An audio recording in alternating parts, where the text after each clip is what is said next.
তাহলে রিজিক নিয়ে এত টেনশন করার কি আছে ভাই? টেনশনে কিছু আছে? কার কাছে রিজিক? আল্লাহ লিখে রাখছেন না? ইনশাআল্লাহ এর বাইরে কিছু হবে হবে না। অতএব এত দুশ্চিন্তার কিছু নাই, জীবনকে নিয়ে এত দুশ্চিন্তার কিছু নাই। জীবনটাকে কোরআন সুন্নাহর আলোকে এনজয় করেন। কোরআন সুন্নাহকে দিয়ে জীবনকে এনজয় করা যায়। কোরআন এবং সুন্নাহর আনুগত্যের মধ্য দিয়ে আপনি জীবনকে উপভোগ করেন, টেনশন করার দরকার নেই। মনে রাখবেন, আল্লাহ যদি আপনার সাথে থাকেন এবং আল্লাহ যদি আপনাকে কবুল করেন, পৃথিবীর কোনো শক্তি নাই আপনাকে টলাবে। পৃথিবীর কোনো শক্তি নাই, পৃথিবীর সমস্ত শক্তি একত্রিত হয়ে আপনার চুল বাঁকা করতে পারবে না, যদি আল্লাহ আপনার সাথে থাকে। আর যদি আল্লাহ আপনার সাথে না থাকে, আইওয়াস শোডাউন দিয়ে কোনো লাভ হবে না, কেউ আপনাকে বাঁচাতে পারবে। অতএব আল্লাহকে আপন করে নেন, যার যার হক তাকে তাকে দেন, নিজের হক আল্লাহর কাছে চেয়ে নেন, ইনশাআল্লাহ আপনি সুখে থাকবেন। এর আগে আল্লাহ পাক একা ছিলেন, আর কিচ্ছু ছিল না। হুয়াল আউয়াল ওয়াল আখির ওয়াজ যাহির ওয়াল বাতিন ওয়া হুয়া বিকুল্লি শাইইন আলিম, সূরা হাদীদ। আল্লাহ পাক একা ছিলেন, কোনো কিছু ছিল না, আল্লাহ একা ছিলেন। আবার কোনো কিছু যখন থাকবে না, আল্লাহ একা থাকবেন। কুল্লু মান আলাইহা ফান ওয়া ইয়াবকা ওয়াজহু রাব্বিকা যুল জালালি ওয়াল ইকরাম। এই বিষয়ে কোনো দ্বিমত আছে? এরপরে আল্লাহ পাক সৃষ্টি করেছেন আরশে আজিম। কি সৃষ্টি করেছেন? বিশাল আরশ, যার ছায়ায় আল্লাহ পাক কিয়ামতের মাঠে 7 শ্রেণীর মানুষকে ছায়া দিবেন। 7 শ্রেণী: 1, ন্যায়পরায়ণ বাদশা, যেটা এই বিশ্বে খুঁজে পাওয়াটা পূর্ণিমা চাঁদের মতো। 2, সেই যুবক যে তার পুরো যৌবনকাল আল্লাহর পথে ব্যয় করেছে, এটা সুযোগ আপনার সামনে আছে, আপনি লুফে নিতে পারেন, এই সুযোগটা আপনার সামনে আছে। 3, ওই ব্যক্তি যার কলব বা অন্তর মসজিদের সাথে ঝুলন্ত থাকে, টিকটকের সাথে নয়, মসজিদের সাথে ঝুলন্ত থাকে। এখনকার যুব সমাজের অন্তর অনলাইনে ঝুলন্ত থাকে, দেখবেন। 4, ওই দুই ব্যক্তি, যেই দুই ব্যক্তি পরস্পরকে শুধুমাত্র আল্লাহর জন্য ভালোবাসে। এখানে বয়ফ্রেন্ড গার্লফ্রেন্ড সম্পর্ক বোঝানো হয়নি।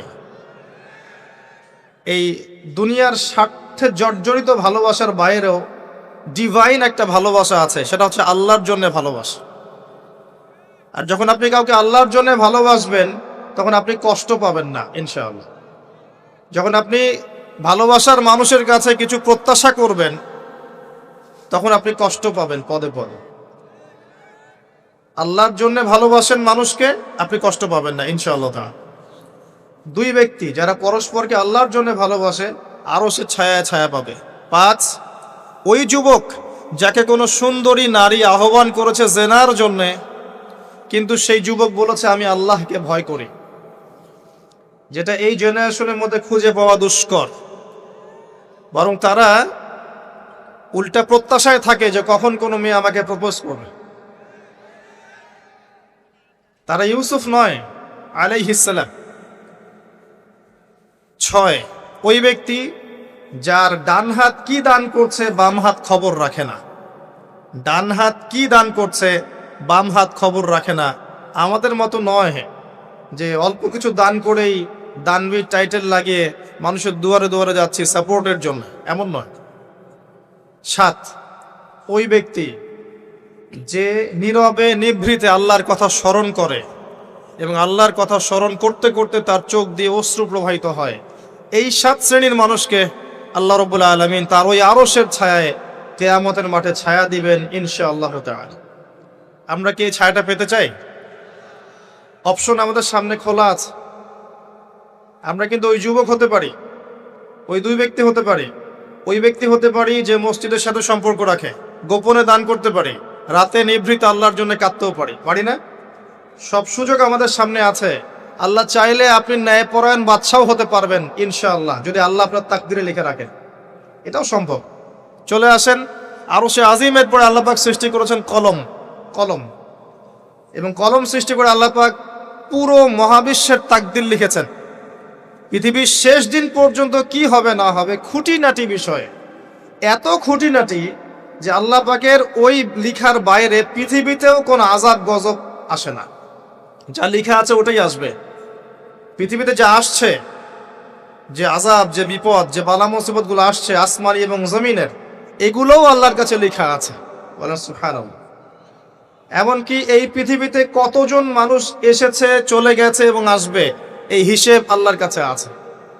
চিন্তা করতে পারেন, পৃথিবীতে কত মাখলুক আছে, হিসেব আল্লাহর কাছে আছে। এই মহাবিশ্বে কত গ্যালাক্সিজ আছে, গ্রহ নক্ষত্র আছে, আল্লাহর কাছে হিসেব আছে। পিঁপড়া কতটুকু আছে এই পৃথিবীতে, এটা আল্লাহ জানেন কতগুলো আছে। সমুদ্রের নিচে কি আছে আল্লাহ জানেন। প্রতিটা বিষয় মহাবিশ্বের লিখিত হয়ে গেছে। এখন যে আল্লাহর কাছে সব লিখিত আছে, সেই আল্লাহ কি আমার রিজিকের মালিক নন? তাহলে রিজিক নিয়ে এত টেনশন করার কি আছে ভাই? টেনশনে কিছু আছে? কার কাছে রিজিক? আল্লাহ লিখে রাখছেন না? ইনশাআল্লাহ এর বাইরে কিছু হবে? হবে না। অতএব এত দুশ্চিন্তার কিছু নাই। জীবনকে নিয়ে এত দুশ্চিন্তার কিছু নাই। জীবনটাকে কোরআন সুন্নাহর আলোকে এনজয় করেন। একটা বই আছে না, এনজয় ইওর লাইফ, বইটা পড়েছেন? কোরআন সুন্নাহকে দিয়ে জীবনকে এনজয় করা যায়। কোরআন এবং সুন্নাহর আনুগত্যের মধ্য দিয়ে আপনি জীবনকে উপভোগ করেন। টেনশন করার দরকার নেই। মনে রাখবেন, আল্লাহ যদি আপনার সাথে থাকেন এবং আল্লাহ যদি আপনাকে কবুল করেন, পৃথিবীর কোনো শক্তি নাই আপনাকে টলাবে। পৃথিবীর কোনো শক্তি নাই, পৃথিবীর সমস্ত শক্তি একত্রিত হয়ে আপনার চুল বাঁকা করতে পারবে না, যদি আল্লাহ আপনার সাথে থাকে। আর যদি আল্লাহ আপনার সাথে না থাকে, আইওয়াশ শোডাউন দিয়ে কোনো লাভ হবে না, কেউ আপনাকে বাঁচাতে পারবে। অতএব আল্লাহকে আপন করে নেন, যার যার হক তাকে তাকে দেন, নিজের হক আল্লাহর কাছে চেয়ে নেন, ইনশাল্লাহ আপনি সুখে থাকবেন। তাকদীর আল্লাহ পাক লিখে ফেলেছেন। এরপরে আল্লাহ রাব্বুল আলামিন কি লিখেছেন? এরপরে আল্লাহ রাব্বুল আলামিন মহাবিশ্ব সৃষ্টি করেছেন 6 দিনে। কয় দিনে? কোরআনে দলিল আছে, হুয়াল্লাযী খালাকাস সামাওয়াতি ওয়াল আরদা ফি সিত্তাতি আইয়াম। তিনি সেই আল্লাহ যিনি আসমান সমূহ, একটা আসমান নয়, আসমান সমূহ মানে যতগুলো আসমান আছে, আর আমরা জানি 7টা আসমান আছে। কয়টা? 7টা মহাবিশ্ব আছে। এখন পর্যন্ত সায়েন্স যত কিছু আবিষ্কার করেছে, এগুলো প্রথম মহাবিশ্বের আবিষ্কার। দ্বিতীয়টাতে ওরা যেতেই পারেনি এখন পর্যন্ত। অতদূর পর্যন্ত স্পেসশিপ যেতেই পারবে না। কথা কি বুঝতে পারছেন? এটা প্রথম আসমানের বিষয়। এরকম আরো 6টা আসমান মহাবিশ্ব আল্লাহ পাক প্রস্তুত করেছেন। তারপরে আছে সিদরাতুল মুনতাহা, তার উপর একটা মহাসাগর আছে, তারপরে কুরসি, তার উপরে আরশে আজিম। আর আরশে আজিমের উপরে আল্লাহ সুবহানাহু ওয়া তাআলা। এখানে একজন মানুষ ওই পর্যন্ত চলে গিয়েছিলেন। তিনি কে? মুহাম্মদুর রাসূলুল্লাহ সাল্লাল্লাহু আলাইহি ওয়াসাল্লাম। তার মর্যাদা আর বোঝার বাকি আছে? তো সবার প্রতি অনুরোধ থাকবে, সেই ব্যক্তি, সেই নবী মুহাম্মদ সাল্লাল্লাহু আলাইহি ওয়াসাল্লামের সুন্নাহ মাফিক জীবন যাপন করেন। আল্লাহ পাক তৌফিক দান করুন। এবং এই সুন্নাহটা জীবনের একটা ক্ষেত্রে মানলে হবে না, জীবনের সমস্ত ক্ষেত্রেই মানতে চেষ্টা করতে হবে। আল্লাহ পাক তৌফিক দান করুন। আমিন। আল্লাহ রাব্বুল আলামিন এরপরে মহাবিশ্ব সৃষ্টি করে দীর্ঘদিন পর্যন্ত, অনন্তকাল বলবো না, দীর্ঘদিন পর্যন্ত মানুষ সৃষ্টি করেন নাই। জি, সূরা দাহরের প্রথম আয়াতে আল্লাহ পাক বলেছেন, হাল আতা আলাল ইনসান হিনুম মিনাদ দাহরি লাম ইয়াকুন শাইআম মাযকুরা। মানুষের উপরে এমন একটা সময় চলে গেছে যে মানুষ কোনো আলোচ্য বিষয় ছিল না। মানে মানুষ সৃষ্টি করা হবে, এখন দুনিয়া যা হচ্ছে দেখতে পাচ্ছেন, আমরা কোনো টপিকই ছিলাম না। এত সময় চলে গেছে মহাবিশ্ব। এখন মনে হয় দুনিয়াটা আমাদের, তাই না?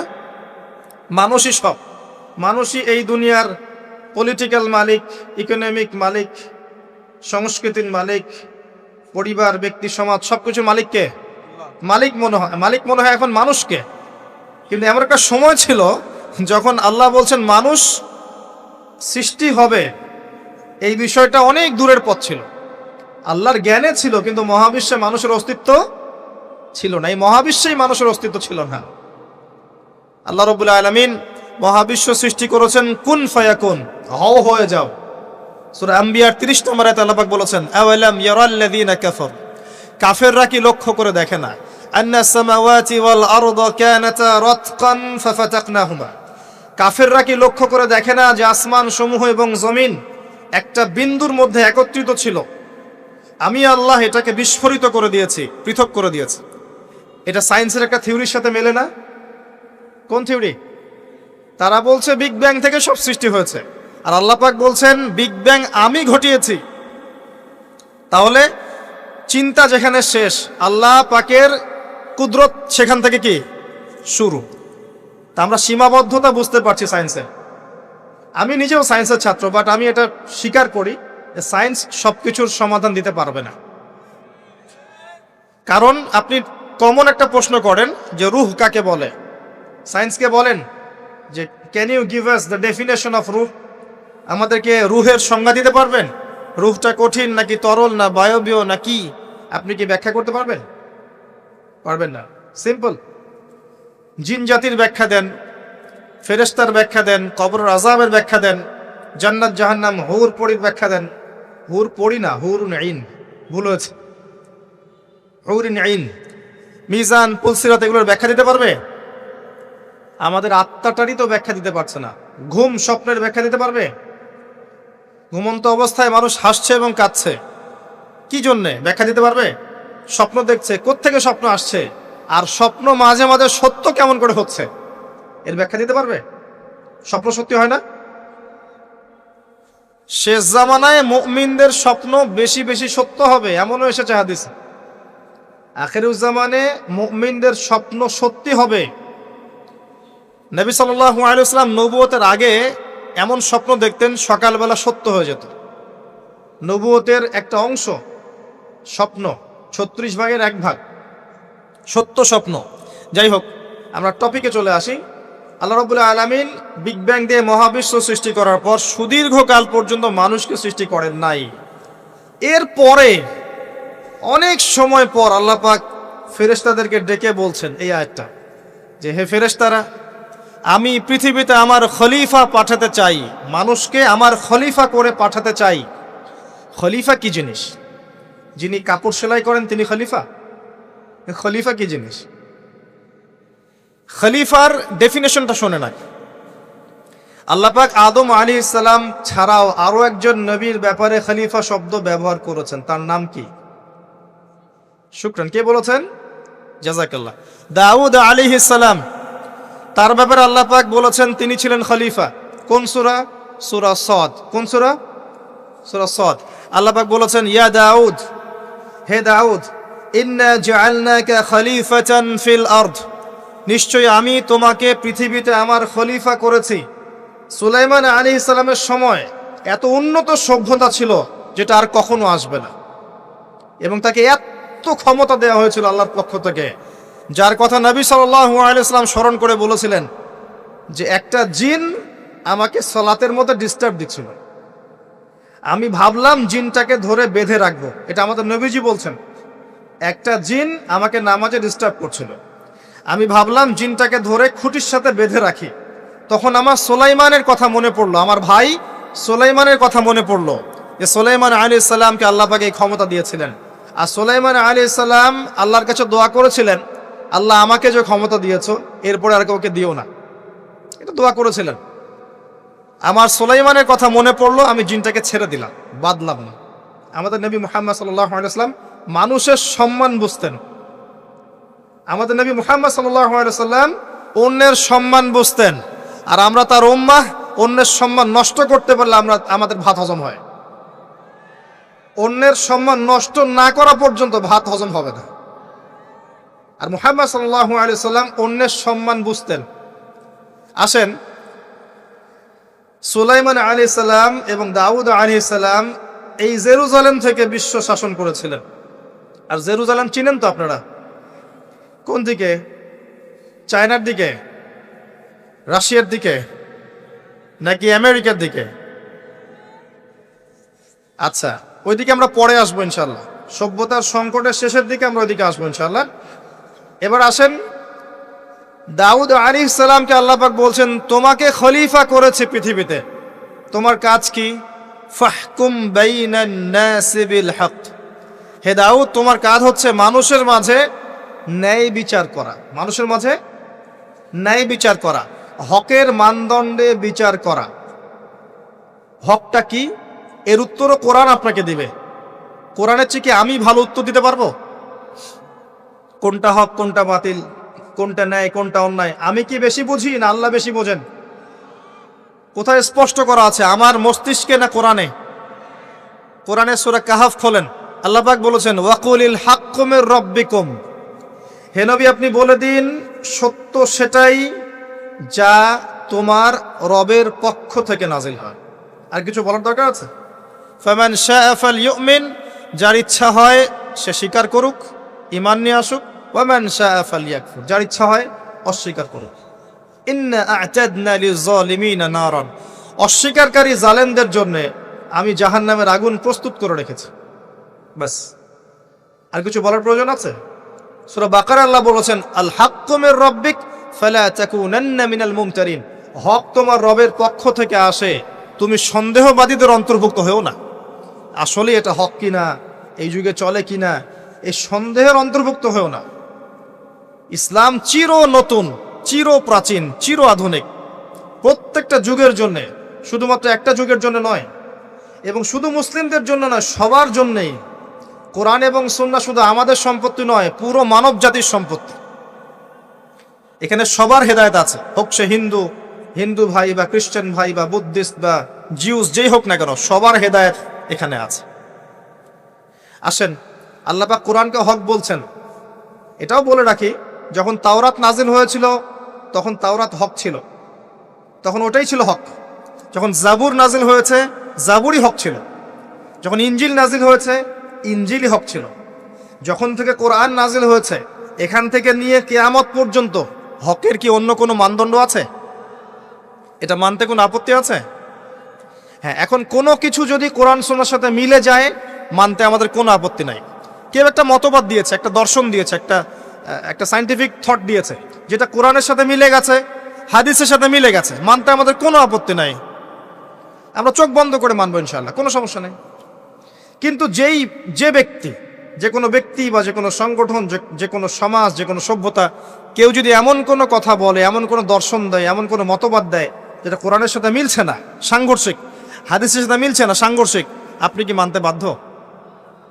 এটা না মানাটাই আপনার ঈমানের পরিচয়। তো আল্লাহ পাক দাউদ আলাইহিস সালামকে বলছেন তুমি এই হকের মানদণ্ডে বিচার ফয়সালা করো। ওয়ালা তাত্তাবিউল হাওয়া, নিজের প্রবৃত্তির অনুসরণ করো না। প্রবৃত্তি মানে নিজের মন গড়া বিষয়ের অনুসরণ করো না।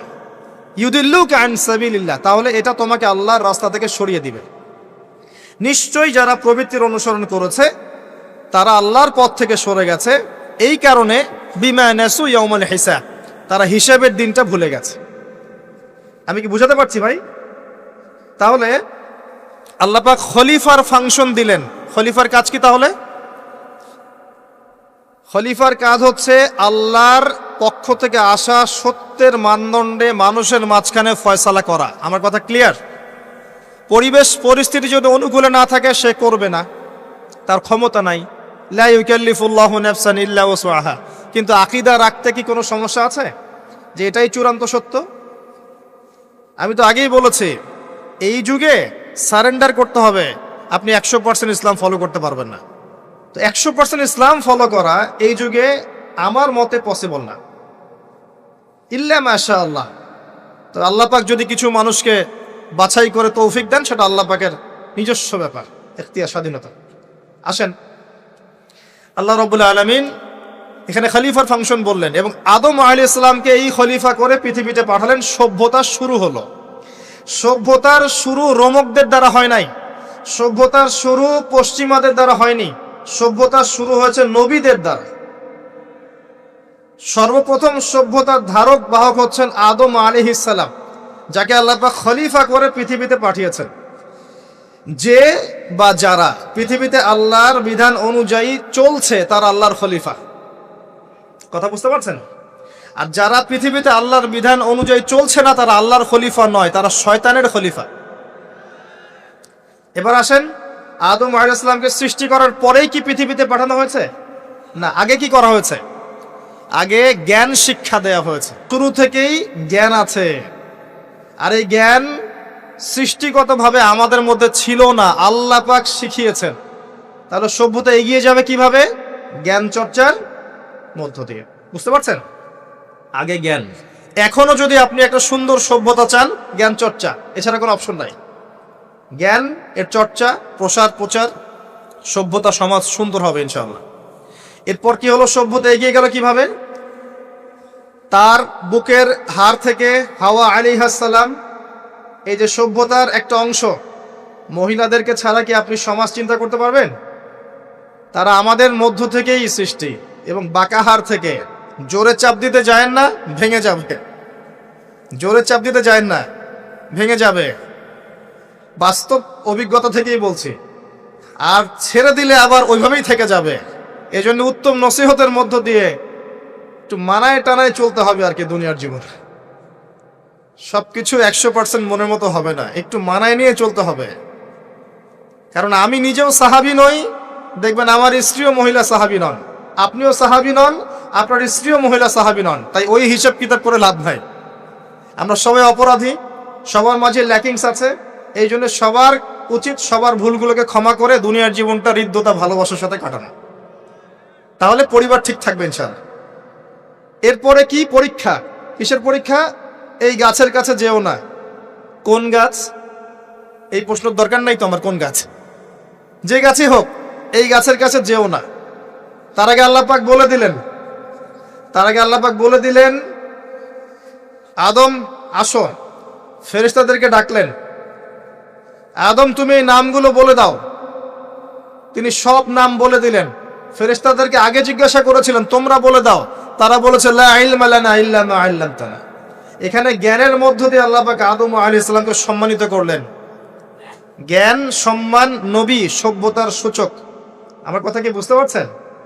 এরপরে ইবলিস, সবাই সেজদা করলো। আদম জ্ঞানে জয়ী হয়েছে, তোমরা সবাই তাকে সেজদা করো। আল্লাহ পাক আদম আলাইহিস সালামকে বড় করলেন, কারণ তিনি তাকে ভালোবাসেন। আল্লাহ পাক আমাদেরকে ভালোবাসেন, বাসেন না? আল্লাহ পাক আমাদেরকে প্রচন্ড ভালোবাসেন। আর আপনি যাকে ভালোবাসবেন তাকে বড় করতে চাইবেন না? আল্লাহ পাক আদম আলাইহিস সালামকে উঁচু করলেন, তোমরা আদমকে সিজদা করো। ওয়া ইয কুলনা লিল মালাইকাতি ইসজুদু লিআদম ফাসাজাদু, সবাই সিজদা করলো ইল্লা ইবলিস। ইবলিস কেন সিজদা করলো না? কিয়াস করলো, খলাকতানি মিন নার ওয়া খলাকতাহু মিন তিন। আমাকে সৃষ্টি করেছেন আগুন দিয়ে, তাকে সৃষ্টি করেছেন মাটি দিয়ে, আমি কেন তাকে সিজদা করতে যাব? রিমেম্বার, লিসেন টু মি, ইবলিসের জ্ঞান ছিল, ইবলিসের আমল ছিল। আই রিপিট, ইবলিসের জ্ঞান ছিল, ইবলিসের আমল ছিল। ইবলিসের মাঝে বিনয় ছিল না, অহংকার ছিল। ইবলিস ধ্বংস হয়ে গেছে। যদি আমাদের জ্ঞান, আমাদের ডিগ্রি, আমাদের সার্টিফিকেট আমাদেরকে অহংকারী বানায়, আমরা ইবলিসের কাতারভুক্ত হয়ে যাব, নাউযুবিল্লাহ। ঠিক আছে? এবার ইবলিসকে বের করে দেয়া হলো, চিরস্থায়ী জাহান্নামী, অভিশপ্ত করা হলো। আদম এবং হাওয়া আলাইহিস সালাম জান্নাতে রাখা হলো। গাছের কাছে যেও না, তারা চলে গেলেন। কিভাবে চলে গেলেন? এখানে আসেন। ইবলিস এসে ওয়াসওয়াসা দিয়েছে। কি ওয়াসওয়াসা সেটা শোনেন। এটা একটা ভালো প্রশ্ন। কোন ওয়াসওয়াসায় পড়ে তারা এই কাজটা করে ফেললেন? এটা সূরা তহার মধ্যে আছে। কোন সূরা? তহা। এখানে আল্লাহ পাক বলেছেন, ইবলিস এসে বলেছিল যে তোমরা যদি ওই গাছের কাছে যাও এবং এর ফল খাও, তাহলে তোমরা চিরস্থায়িত্ব লাভ করবে। চিরস্থায়িত্ব, অমর হয়ে যাবে, অমর। কথা বুঝতে পারছেন? অমরত্ব। অমরত্বের টোপ দিয়ে ইবলিস এভাবে ওয়াসওয়াসা দিয়েছে আমাদের পিতাকে, আমাদের মাকে। এর ফলশ্রুতিতে আল্লাহ রাব্বুল আলামিন আমাদেরকে নামিয়ে দিয়েছেন পৃথিবীতে। আল্লাহ পাক নামিয়ে দেওয়ার সময় আদম এবং হাওয়া আলাইহিস সালাম তাদেরকে ক্ষমা করে দিয়েছেন, কিন্তু একটা সময় দিয়েছেন, এখন আর জান্নাতে থাকা হবে না, পৃথিবীতে চলে যাও, এখানেও চিরস্থায়ী জীবন পাবে না, নির্দিষ্ট সময় থাকবে। এর মধ্যে আমি তোমাদের রিজিক দিব, তোমাদেরকে আমি খাবার দিব, বাসস্থান দিব, সবকিছু দিব, স্ত্রী সন্তান যা যা লাগে মৌলিক চাহিদা সব দিব।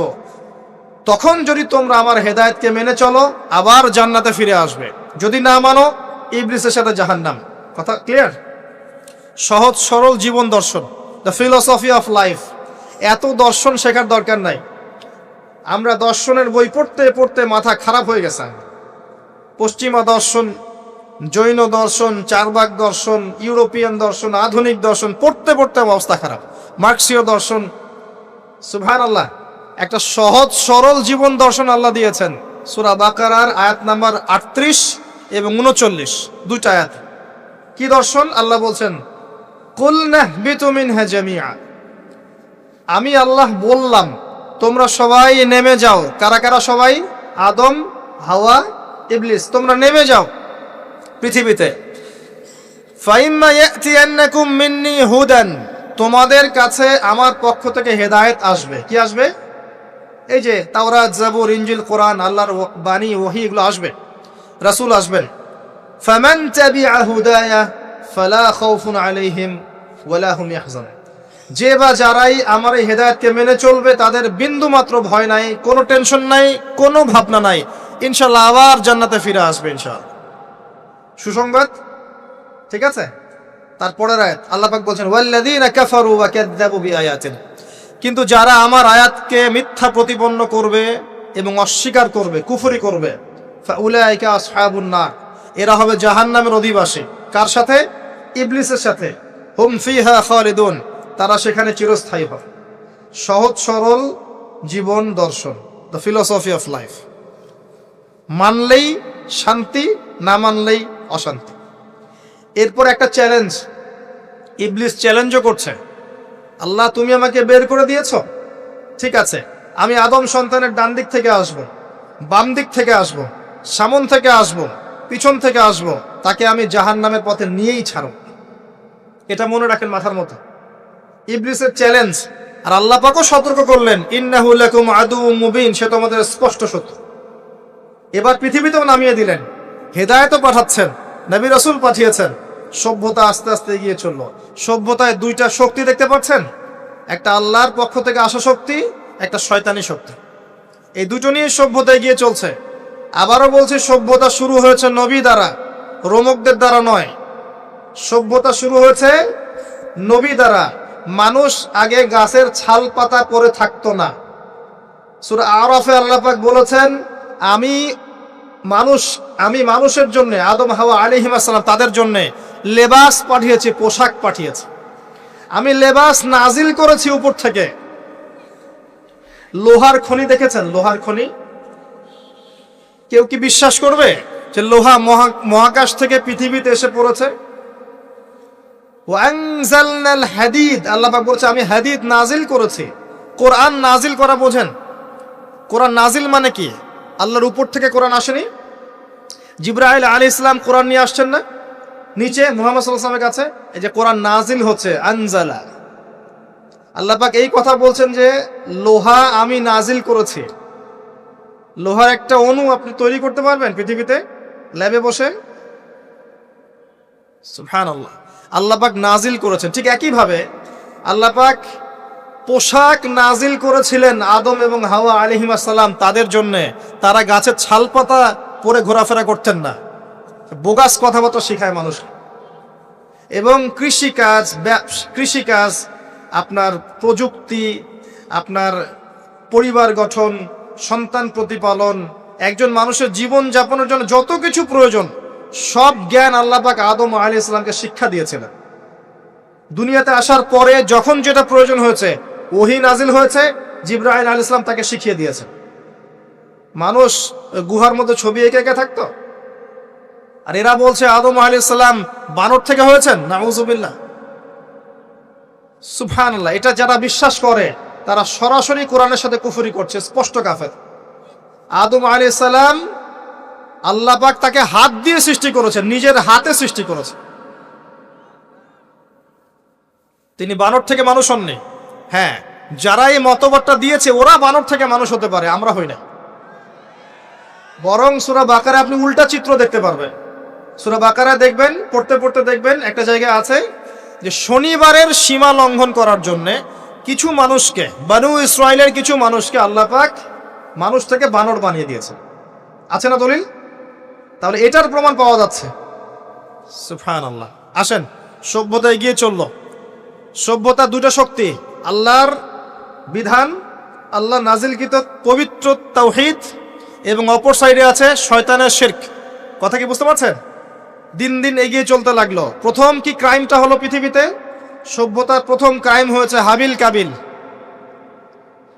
কে কাকে হত্যা করেছে? কাবিল হাবিলকে হত্যা করেছে। কি কারণে? ঈর্ষা। এখান থেকে এই সভ্যতার শিক্ষা কি? শিক্ষা হচ্ছে এটাই, আজকের দিনেও যদি আমরা হাবিল আর কাবিলের মতো এই যে কাবিল যেমন করে ঈর্ষা পরায়ণ হয়ে হাবিলকে হত্যা করেছে, এই ঈর্ষা ত্যাগ না করতে পারি, তাহলে এ উম্মার তাকদিরে খারাপই আছে। কথা কি বোঝা যায়? আমরা এখন পর্যন্ত সেই কাবিলের সুন্নত ত্যাগ করতে পারি নাই। ভিতরটা হিংসা দিয়ে ভর্তি, জর্জরিত। এগুলো যদি খুলে আল্লাহ পাক দেখাতে পারতেন জনগণের সামনে, লজ্জায়, দুর্গন্ধে, ধিক্কার জানাতে জানাতে আপনি আমার লেকচারও শুনতে আসতেন না। হ্যাঁ, যদি আমার কলিজাটাকে খুলে আল্লাহ পাক দেখাতেন যে দেখো এর কলিজার মধ্যে কি পরিমাণ হিংসা আছে, ঈর্ষা আছে, দুনিয়ার লোভ আছে, লালসা আছে, পরশ্রী কাতরতা আছে, দুর্গন্ধে আপনি আমার লেকচার শুনতে আসতেন না। জি, এটা সৌভাগ্য যে আমাদের ভিতরটা আল্লাহ পাক দেখান না। আল্লাহ পাক আমাদের কলবটাকে পরিষ্কার করুন, আত্মশুদ্ধি দান করুন, আল্লাহর নূর দান করুন এবং ঈর্ষা ত্যাগ করার তৌফিক আল্লাহ পাক দান। এবার আসেন, সভ্যতা এগিয়ে চলছে, লেকচারটা একটু লম্বা হতে পারে, একটু ধৈর্য ধরেন। সভ্যতা এগিয়ে চলছে, আদম আলাইহিস সালামের যুগে কোনো পাপাচার খুব একটা দেখা যাচ্ছে না, শুধু এই পাপাচার ছাড়া। এর পরের জেনারেশনে গিয়ে দেখছি নূহ আলাইহিস সালামের কওম। কার কওম? নূহ আলাইহিস সালাম, 5 জন বড় বড় নবীর একজন। 5 জন বড় বড় নবীর নাম নূহ আলাইহিস সালাম, ইব্রাহিম, মূসা, ঈসা, মুহাম্মদ সাল্লাল্লাহু আলাইহি ওয়াসাল্লাম। আমি কিন্তু শেষে প্রশ্ন করব, উত্তর দিতে হবে, ঠিক আছে? ইনশাআল্লাহ। সঠিক উত্তর দিতে পারলে পুরস্কার, না পারলে যে পারবে তাকে আপনি হাদিয়া দিবেন, আপনার পকেট থেকে হাদিয়া নিয়ে তাকে দেওয়া হবে ইনশাআল্লাহ। তো নূহ আলাইহিস সালামের যুগে কি শিরক, প্রথম শিরকের পাপ মানুষ দেখল। ইয়াগুস, ইয়াউক, নাসর এরকম কিছু মূর্তি ছিল, এই মূর্তিগুলো তার উপাসনা করা শুরু করল। বাই দ্য ওয়ে, এই মূর্তিগুলো কিন্তু তারা হাতে তৈরি করে নাই। আমার কথাটা ভালো করে বোঝেন, এই মূর্তিটা তারা আসলে অটোমেটিকলি হাতে তৈরি করে নাই। এই মূর্তিটা তৈরি করার পিছনে শয়তান তাদেরকে ওয়াসওয়াসা দিয়েছিল। কি ওয়াসওয়াসা দিয়েছিল? এই ব্যক্তিরা ছিল আগের সময়কার বুজুর্গ ব্যক্তি। বুজুর্গ ব্যক্তি বোঝেন, পরেশগার বুজুর্গ ব্যক্তি। তো শয়তান এদেরকে বুঝিয়েছিল, যদি তোমরা বুজুর্গ ব্যক্তিদের, আল্লাহওয়ালা মানুষদের মূর্তি তৈরি করে মসজিদের বাইরে রাখো, তাদেরকে দেখলে তোমাদের ইবাদতে মনোযোগ বাড়বে। শয়তান এই ওয়াসওয়াসা দিয়েছে। ওই জেনারেশন তাই করলো। ওই জেনারেশন যখন চলে গেল, পরের প্রজন্মকে শয়তান ওয়াসওয়াসা দিল, আরে মসজিদের বাইরে কেন, ভেতরেই রাখলে হয়। তারা ভেতরে নিয়ে আসলো, এই জেনারেশন শেষ হয়ে গেল। তারপরে আরেকটা জেনারেশন আসলো, ওদেরকে শয়তান বুঝালো সরাসরি এদের কাছে চাইলেই হয়। শিরক শুরু হলো। আপনি কি বুঝতে পারছেন কিভাবে শিরক শুরু হয়েছে বিশ্বে? এবার নূহ আলাইহিস সালাম 950 বছর তার কওমকে দাওয়াত দিলেন, শিরক ছেড়ে দাও, শিরক ছেড়ে দাও। কত বছর? 9টা শতাব্দী, 9.5 শতাব্দী তিনি তার উম্মাহকে দাওয়াত দিলেন, শিরক ছেড়ে দাও। তার স্ত্রী পর্যন্ত তার কথা শুনলো না, তার ছেলেও তার কথা শুনলো না। দাওয়াতটা কেমন ছিল? আমাদের মতো এই যে লাক্সারিয়াস বসে বসে দাওয়াত দেয় এমন নয়। দাওয়াতটা এমন ছিল, নূহ আলাইহিস সালাম নিজেই বলছেন, ইন্নী দাআউতু কওমি লাইলা ওয়া নাহার। আল্লাহ, আমি আমার কওমকে দিন রাত দাওয়াত দিয়েছি, দিন রাত 24 ঘন্টা। ওয়ালাম ইয়াজিদহুম দুআই ইল্লা ফিরারা। আমার দাওয়াত শুনে মানুষ খালি পালিয়েই গেছে, পালিয়েই গেছে। এরকম করে দাওয়াত দিয়েছেন, এমন ভাবে দাওয়াত দিয়েছেন, শেষে সমাজের মানুষ শুনছে না, পরিবারের লোকও কথা শুনছে না। তখন হাত উঁচু করে বলছেন, রব্বি আন্নী মাগলুবুন ফান্তাসির।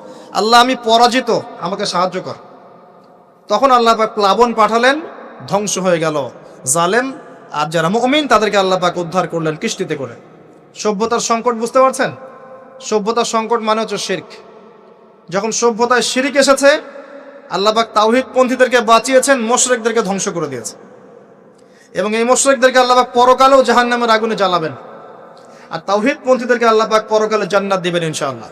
এই সভ্যতা এগিয়ে যাচ্ছে, এরপরে আরো এগিয়ে গেল।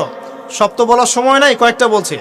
এগিয়ে যেতে যেতে একটা কওম আসলো, একটা সভ্যতা আসলো, যারা এত শক্তিশালী, ফিজিক্যাল স্ট্রাকচার এত লম্বা চওড়া, মানে এক একজন তাল গাছের সমান সমান লম্বা মানুষ, আদম সন্তান।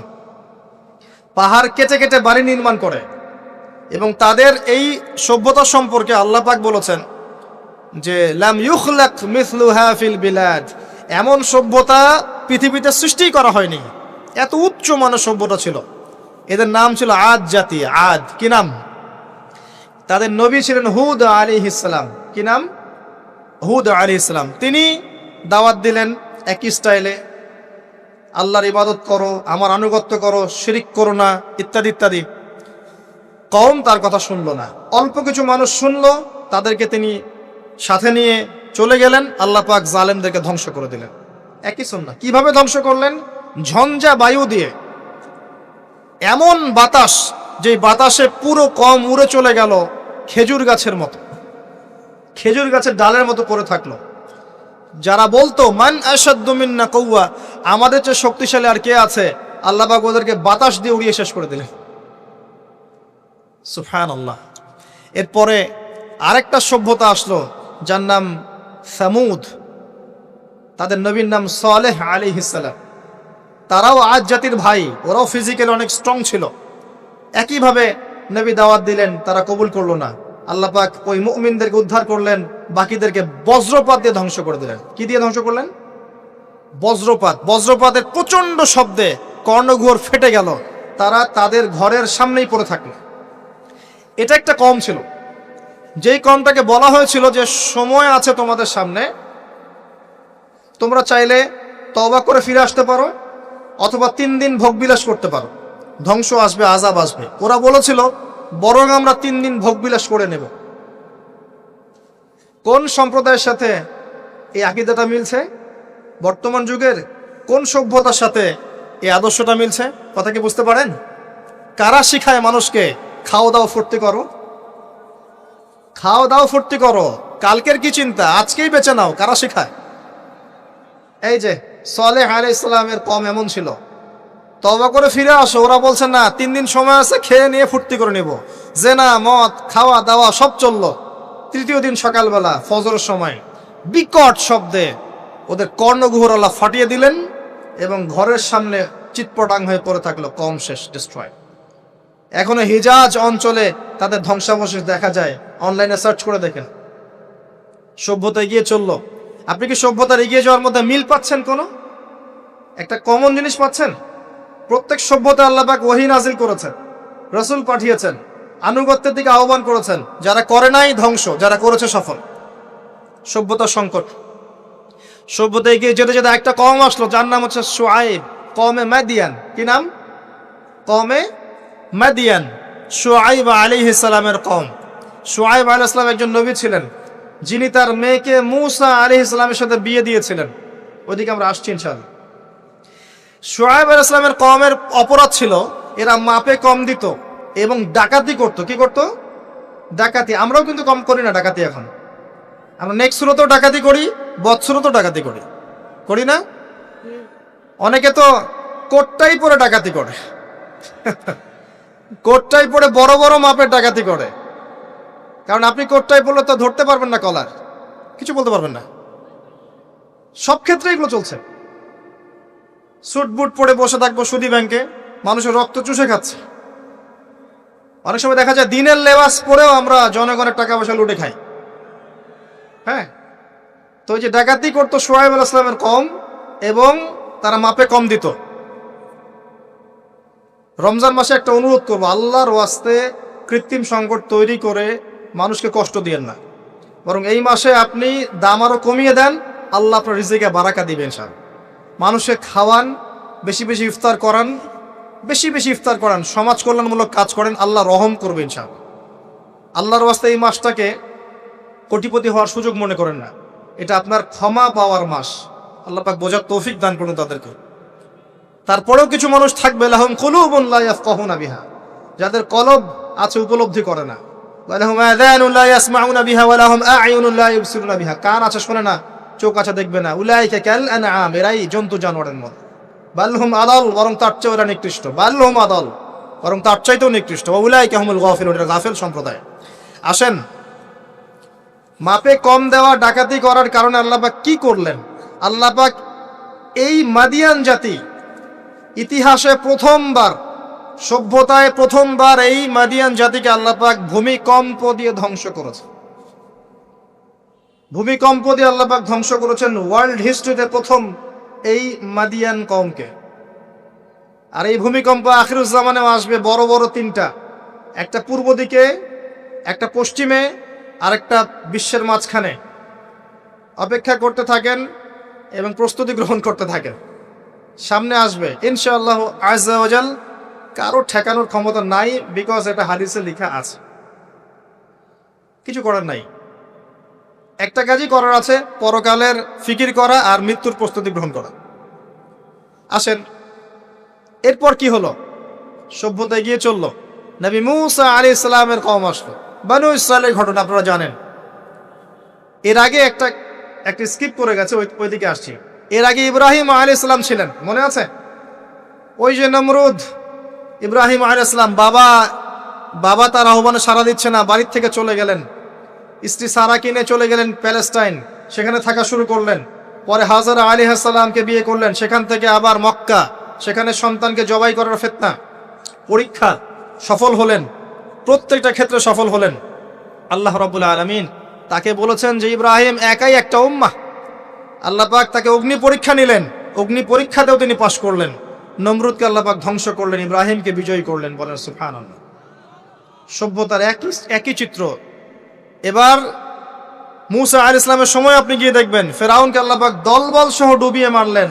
মূসা আলাইহিস সালাম বনী ইসরাইলকে আল্লাহ পাক উদ্ধার করলেন। একই চিত্র। সভ্যতার সংকট, বুঝতে পারছেন? সভ্যতার সংকটের মধ্যে যখনই আপনি দেখবেন শিরিক আছে, আল্লাহর অবাধ্যতা আছে, নবীর আনুগত্য নাই, ধ্বংস। যখনই তাওহীদ আছে, সুন্নত আছে, হালাল আছে, নবীর আনুগত্য আছে, সাফল্য। সভ্যতা আরো এগিয়ে গেল। দেখবেন দাউদ আলাইহিস সালামের যুগ আসলো, তিনি জেরুজালেম থেকে ওয়ার্ল্ড শাসন করা শুরু করলেন। সুলাইমান আলাইহিস সালামের সময় আসলো, তিনি আরো বড় পরিসরে শাসন করা শুরু করলেন। এদিকে ইউসুফ আলাইহিস সালামের সময় এসেছিল, যিনি মিশরে রাজত্ব করেছিলেন। ইয়াকুব আলাইহিস সালামের সময় এসেছিল। ইদ্রিস আলাইহিস সালামের যুগ এসেছিল। যুলকারনাইন তার সময় এসেছিল, যিনি মাশরিক মাগরিব বিজয় করেছিলেন। অনেক যুগ চলে গেল, এমনকি ঈসা ইবনে মারইয়ামের সময় আসলো, তিনিও একই সুন্নাহ পালন করতে লাগলেন। এরপরেও মুহাম্মদ সাল্লাল্লাহু আলাইহি ওয়াসাল্লামের সময় আসলো। এখান থেকে আপনি একটু বচন কবুল করতে লাগলো এবং ইসলামের প্রচার প্রসার বাড়তে লাগলো। যত প্রচার বাড়তে লাগলো, কাফের মুশরিকদের নির্যাতন তত বেশি বাড়তে লাগলো। এত নির্যাতন বাড়তে লাগলো, এক পর্যায়ে মক্কা থেকে আবিসিনিয়ায় হিজরত করতে হলো, হাবাসা, ইথিওপিয়ায়। সেখানে বাদশা নাজাশী ছিলেন, তিনি মুসলিমদেরকে আশ্রয় দিলেন, সেখানে মুসলিমরা থাকতে লাগলো। এমনকি নবী সাল্লাল্লাহু আলাইহি ওয়াসাল্লাম তায়েফে গেলেন সাহায্য পাওয়ার আশায়। তায়েফবাসী খারাপ ব্যবহার করলো, তাকে রক্তাক্ত করলো, তিনি আবার মক্কায় ফিরে আসলেন। তিনটা বছর গাছের ছাল পাতা খেয়ে সাহাবায়ে কেরামকে শিয়ারে আবু তালেবে রাত দিন কাটাতে হলো। 3 বছরের বয়কট জীবন। এরপরে একই বছর অল্প কয়েকদিনের ব্যবধানে চাচা আবু তালেব এবং স্ত্রী খাদিজা রাদিয়াল্লাহু আনহা ইন্তেকাল করলেন। নবী সাল্লাল্লাহু আলাইহি ওয়াসাল্লাম বিষণ্ণ হয়ে পড়লেন। আল্লাহ পাক তাকে মেরাজ ঘটালেন, তার সমস্ত বিষণ্ণতা দূর হয়ে গেল। নবী সাল্লাল্লাহু আলাইহি ওয়াসাল্লাম 11তম বর্ষে ইয়াসরিব থেকে আগত 6 জন যুবককে দাওয়াত দিলেন, যাদের নেতা ছিল সাআদ বিন জুরারাহ রাদিয়াল্লাহু আনহু। এই 6 জন ইয়াসরিব মানে মদিনা থেকে এসেছিল, তার ইসলাম কবুল করে আবার মদিনায় ফেরত গেল। তার পরের বছর তারা আরো 6 জনকে নিয়ে আসলো, 6 যোগ 6 মোট 12 জন। এর পরের বছর মুসআব বিন উমাইর রাদিয়াল্লাহু আনহুর দাওয়াতের ফলে 12 থেকে 75 জন মানুষ মদিনা থেকে এসে ইসলাম কবুল করলো। মদিনায় হিজরতের পটভূমি তৈরি হলো। নবী সাল্লাল্লাহু আলাইহি ওয়াসাল্লাম তার পরের বছর হিজরত করলেন মদিনায় সাহাবায়ে কেরামকে নিয়ে। এই যে মদিনা, এটাই হলো প্রথম ইসলামিক স্টেট। কথা কি বুঝতে পারছেন? ওই দাউদ এবং সুলাইমান আলাইহিস সালামের পর এবং ইউসুফ আলাইহিস সালামের যুগের পর এই মদিনাই হচ্ছে পরবর্তী ইসলামিক স্টেট। এখানে ছিল রাষ্ট্রের সমস্ত সংজ্ঞা, এখানে ফুলফিল হলো। এখানে জনগণ হলো, এখানে সার্বভৌমত্ব থাকলো, এখানে গভর্নমেন্ট হলো এবং যার প্রেসিডেন্ট স্বয়ং মুহাম্মদ সাল্লাল্লাহু আলাইহি ওয়াসাল্লাম। আমার কথা কি বুঝতে পারছেন? আমি একটু দ্রুত নিয়ে যাচ্ছি আপনাদেরকে, সময় শর্ট। এবার এই মদিনাকে প্রোটেক্টেড করার জন্য নবী সাল্লাল্লাহু আলাইহি ওয়াসাল্লাম সামরিক বাহিনী থেকে শুরু করে ইকোনমিক বেস, আপনার পলিটিক্যাল অ্যাফেয়ার্স, সমস্ত বিষয়গুলো করতে লাগলেন। এক পর্যায়ে আবু সুফিয়ানের কাফেলাকে আক্রমণকে কেন্দ্র করে বদরের যুদ্ধ হয়ে গেল। আর এই যুদ্ধে মুসলিমদেরকে আল্লাহ পাক বিজয় দান করলেন। তার পরের বছর উহুদের যুদ্ধ হলো। আমাদের একটা ভুলের কারণে আমরা এই যুদ্ধের সাময়িক বিপর্যয়ের শিকার হলাম। পরাজিত হয়নি, সাময়িক বিপর্যয় শিকার হয়েছে। স্বয়ং নবী সাল্লাল্লাহু আলাইহি ওয়াসাল্লামকেও মার খেতে হয়েছে। জি, এবং 70 জন সাহাবী এখানে ইন্তেকাল করেছেন, শাহাদাত বরণ করেছেন, যার মধ্যে হামজা রাদিয়াল্লাহু আনহুও ছিলেন। এর পরের বছর 10,000 সৈন্য নিয়ে মুশরিকরা আক্রমণ করলো মদিনা। এখানে 1.5-2 মাস মদিনাকে অবরোধ করে রাখলো। এটা হলো খন্দকের যুদ্ধ, আহজাবের যুদ্ধ। সূরা আহজাব পড়ে দেখেন। এরপর তারা ফিরে চলে গেল। এবার নবী সাল্লাল্লাহু আলাইহি ওয়াসাল্লাম বললেন, আজকের পর থেকে তারা আর আমাদেরকে আক্রমণ করতে পারবে না, আমরাই করবো ইনশাআল্লাহ। এরপর নবী সাল্লাল্লাহু আলাইহি ওয়াসাল্লাম দাওয়াত বাড়াতে লাগলেন, ইকোনমিক বেস বাড়াতে লাগলেন, সামরিক বিষয়গুলো শক্তিশালী করতে লাগলেন এবং গোত্রে গোত্রে ইসলামের দাওয়াত পৌঁছে দিতে লাগলেন। এক পর্যায়ে স্বপ্ন দেখলেন তিনি মক্কা তাওয়াফ করছেন। সাহাবীরা বুঝে ফেললেন যে আমরা মক্কায় ঢুকবো। তারা ইহরাম বেঁধে মক্কায় ঢুকতে লাগলেন। প্রতিবন্ধকতা দেওয়া হলো হুদাইবিয়া নামক জায়গায়। হুদাইবিয়া নামক জায়গায় খালিদ বিন ওয়ালিদ, যিনি তখন ইসলাম কবুল করেননি রাদিয়াল্লাহু আনহু, তিনি মুসলিমদেরকে ঠেকিয়ে দিলেন, যাওয়া হবে না। এর ফলশ্রুতিতে এখানে চুক্তি হলো, যেটাকে আমরা হুদাইবিয়ার সন্ধি বলে থাকি। চুক্তির প্রতিটা দফায় বাইরের চোখ দিয়ে মনে হয় যে আমাদের প্রতিকূলে যাচ্ছে, কিন্তু আদতে এগুলো আমাদের অনুকূলে ছিল। কি দফা? 10 বছর আমরা যুদ্ধ করব না, ওকে ডান। তোমাদের কেউ আমাদের দলে আসলে ফিরাই দেওয়া লাগবে, আমাদের কেউ তোমাদের দলে গেলে ফিরাই দিব না, ওকে ডান। এই বছর ওমরা করতে পারবে না, ফেরত যেতে হবে, ঠিক আছে ডান। পরের বছর আসতে হবে, তাও 3 দিনের জন্য বিনা অস্ত্রে, ওকে ডান। সবকিছুই ডান, যাও। এই চুক্তি হয়ে গেল। আল্লাহ পাক আয়াত নাজিল করলেন, ইন্না ফাতাহনা লাকা ফাতহাম মুবিনা। এই চুক্তির মধ্যেই তোমাকে আমি বিজয় দিয়েছি হে নবী সাল্লাল্লাহু আলাইহি ওয়াসাল্লাম। বলেন সুবহানাল্লাহ। কি বিজয় বোঝেন এই জায়গাটা। কুরাইশরা ছিল সবচেয়ে বড় শত্রু, আর আমাদের আরেকটা শত্রু ছিল ইহুদিরা, যাদের মধ্যে 3টা গোত্র ছিল, বনু কুরাইজা, বনু কাইনুকা, বনু নাজির। বনু নাজির, বনু কুরাইজা, বনু কাইনুকা, এদেরকে বের করে দেওয়া হয়েছে। এরা খায়বারে গিয়ে আশ্রয় নিয়েছে। এর মধ্যে শুধু বনু কুরাইজাকে হত্যা করা হয়েছিল, কারণ তারা গাদ্দারি করেছিল আহজাবের যুদ্ধে। এটা দ্বিতীয় বড় শত্রু, আর এই কুরাইশরা সবচেয়ে প্রধান বড় শত্রু। কি করলেন নবী সাল্লাল্লাহু আলাইহি ওয়াসাল্লাম? তিনি 10 বছরের জন্য তাদের হাতকে চেপে ধরলেন। এই 10 বছর তারা আমাদের সাথে আর যুদ্ধ করবে না, মানে এরা স্টপ। এখন আমি বাইরের শত্রু থেকে ডিল করতে পারবো। কথা কি বুঝতে পারছেন? এই চুক্তির ঠিক পরের বছর নবী সাল্লাল্লাহু আলাইহি ওয়াসাল্লাম খায়বার আক্রমণ করলেন, কারণ এরা আর খায়বারকে সাহায্য করতে পারবে না। What a leader, what a personality, মানে কি ব্যক্তিত্ব, কি নেতা, কি বিচক্ষণতা, চিন্তা করেন। 10 বছর বন্ধ করে দিলাম, তোমার সাথে আমার কোনো লড়াই নাই এবং তুমি আমাদের কোনো শত্রুকে হেল্প করতে পারবে না, ওকে ডান, ডিল হয়ে গেল। এবার যেহেতু বড় শত্রুর হাত চেপে ধরা হয়েছে, এখন ছোট ছোট শত্রুগুলোকে তিনি সাইজ করা শুরু করলেন, একটা একটা করে ধরে সবগুলোকে সাইজ। পরে বড়টারও কলার চেপে ধরলেন। কি ডিপ্লোমেসি! আমরা খালি এখন মিষ্টি খাওয়া সুন্নত জানি, আমরা এখন জিওপলিটিক্যাল ডিপ্লোম্যাটিক সুন্নাত জানি না। জি, চিন্তা করে দেখ, এই জায়গাটা খুব ভালো করে বুঝবেন। খায়বার বিজয়ের পর থেকে নিয়ে মুসলিমদের আর্থসামাজিক অবস্থা আরো বাড়তে লাগলো, প্রচুর সম্পদ গনিমত বাড়তে লাগলো এবং পররাষ্ট্রনীতি অ্যাপ্লাই করা হলো। রোমক সম্রাটকে দাওয়াত দেওয়া হচ্ছে, মিশরের বাদশাকে দাওয়াত দেওয়া হচ্ছে, পারস্যের দাওয়াত দেওয়া হচ্ছে। আস্তে আস্তে সারা বিশ্বে ইসলামের দাওয়াত ছড়িয়ে পড়ল। এক পর্যায়ে মাত্র এই চুক্তির 3-4-5 বছর পরেই, এই চুক্তির 10 বছর যায় নাই, 3 বা 4 বছর পরেই, 3-4 4.5 এরকম বছর পরেই বিনা যুদ্ধে বিশাল সেনাবাহিনীকে নিয়ে নবী সাল্লাল্লাহু আলাইহি ওয়াসাল্লাম এই মক্কা আক্রমণ করলেন। মক্কা বিজয়। কোন মক্কা? যেই মক্কায় আগে শিরিক ছিল, এখন শিরিক নাই। যেই মক্কায় সুদ ছিল, এখন সুদ নাই। যেই মক্কায় নারীকে জীবন্ত কবর দেওয়া হয়েছে, নারীর কোনো অবমাননা নাই। যেই মক্কার মধ্যে মাদকের সয়লাভ ছিল, কোনো সয়লাভ নাই। যে মক্কায় গোত্রীয় হানাহানি কাটাকাটি ছিল, এখন কিচ্ছু নাই, সবাই ভাই ভাই। এই মক্কা, জাহেলিয়াতের মক্কাকে আল্লাহ রাসূল সাল্লাল্লাহু আলাইহি ওয়াসাল্লাম 23 বছরের ব্যবধানে একেবারে টোটাল ইসলামিক পরিবেশে পরিণত করলেন। সেই আল্লাহ কি মরে গেছেন? সেই নবীর আদর্শ কি মরে গেছে? আল্লাহ নাজিল করা সেই কিতাব কি উঠে গেছে পৃথিবী থেকে? তাহলে ওই জাহেলি সমাজকে যদি পরিবর্তন করা যায়, আমাদের জাহেলিয়াতকে পরিবর্তন করা সম্ভব না? এই বিশ্বের জাহেলিয়াত পরিবর্তন করা সম্ভব নয়। আমরা করতে পারি না পারি, আল্লাহ পাক এমন প্রজন্ম আনবেন, দেখে নিন তারা করে দেখাবে ইনশাআল্লাহ। যখন আল মাহদি আসবেন, ঈসা ইবনে মারিয়াম আসবেন, তখন জাহিলিয়াতের রেশ মাত্র থাকবে না ইনশাআল্লাহ, ইনশাআল্লাহু আযজা ওয়া জাল। এর আগ পর্যন্ত কঠিন সময় আছে। ওই কঠিন সময় যাওয়ার আগে আরেকটু পথ পাড়ি দেওয়া আপনাদেরকে। মুহাম্মদ সাল্লাল্লাহু আলাইহি সাল্লাম এই যে মক্কা ইসলামিক পুরো একটা এনভায়রনমেন্ট প্রতিষ্ঠা করলেন, এরপর কি এটা থেমে গিয়েছিল? এরপর আবু বকর সিদ্দিক রাদিয়াল্লাহু আনহু এসেছেন, তিনিও সেই খেলাফার দায়িত্ব পালন করেছেন। কোন খেলাফা? ফাহকুম বাইনান নাসি বিল হক, সূরা সাদ। তারপরে এসেছেন ওমর ইবনে খাত্তাব, আরো 10 বছর, তখন মুসলিমরা অর্ধ বিশ্ব শাসন করেছে।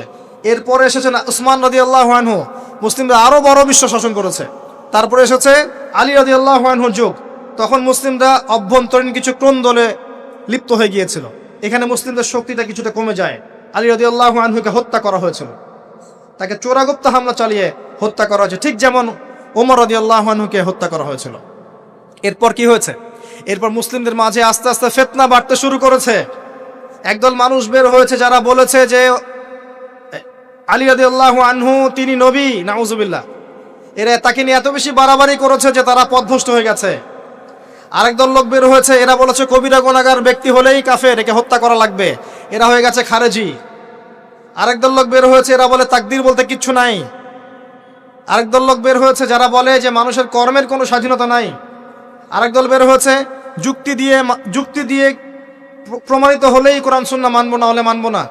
এরকম করে শিয়া, খারেজি, মুতাজিলা, মুরজিয়া, জাহমিয়া, জাবারিয়া, কাদারিয়া, কত যে দল বের হয়েছে, আস্তে আস্তে আস্তে আস্তে উম্মাত বিভক্ত হতে শুরু করেছে। এই সময়ে ইমামগণ আবির্ভূত হয়েছিলেন, মুহাদ্দিসগণ আবির্ভূত হয়েছিলেন, তারা সংস্কারধর্মী কাজ অব্যাহত রেখেছিলেন। এভাবে আস্তে আস্তে মাযহাবগুলো গড়ে উঠেছে, হাদিসের কিতাবগুলো আমরা পেয়েছি, সভ্যতা এগিয়ে গেছে। আগাতে আগাতে এক পর্যায়ে উমাইয়ারা শাসন নিয়েছে। উমাইয়ারা প্রায় 132 বছর এই উম্মাকে লিড দিয়েছিল। তখন ইসলামী খেলাফার একটা শেল, যদিও তারা ভিতর থেকে ফাসেক হয়ে গিয়েছিল, কিন্তু একটা শেল ছিল 132 বছরের মতো। ইসলাম এগিয়ে গেছে, সভ্যতা এগিয়ে গেছে, সভ্যতার অমুকরা দিয়েছে, সভ্যতা মুসলিমরা দিয়েছে, সভ্যতা এগিয়ে গেছে। এরপরে আব্বাসীয় খেলাফত এসেছে, প্রায় 500-550 বছর, 550 বছর তারা পৃথিবী শাসন করেছে। আব্বাসীয়দের সময় মুসলিমদের ভিত যখন দুর্বল হয়ে যায়, তখন মঙ্গোলিয়ানরা আব্বাসীয়দেরকে আক্রমণ করেছিল এবং 40 দিনের ব্যবধানে 20 লাখ মুসলিমকে হত্যা করেছে। যখনই আল্লাহ পাকের ওই সুন্নাহ, যখনই অমুসলিমরা তো আছেই, মুসলিমরাও যদি আল্লাহর বিধান থেকে সরে গিয়েছে, আল্লাহ পাক ওদেরকেও সরিয়ে দিয়েছেন, নতুন সম্প্রদায় নিয়ে এসেছেন। এটাই সভ্যতার সংকট।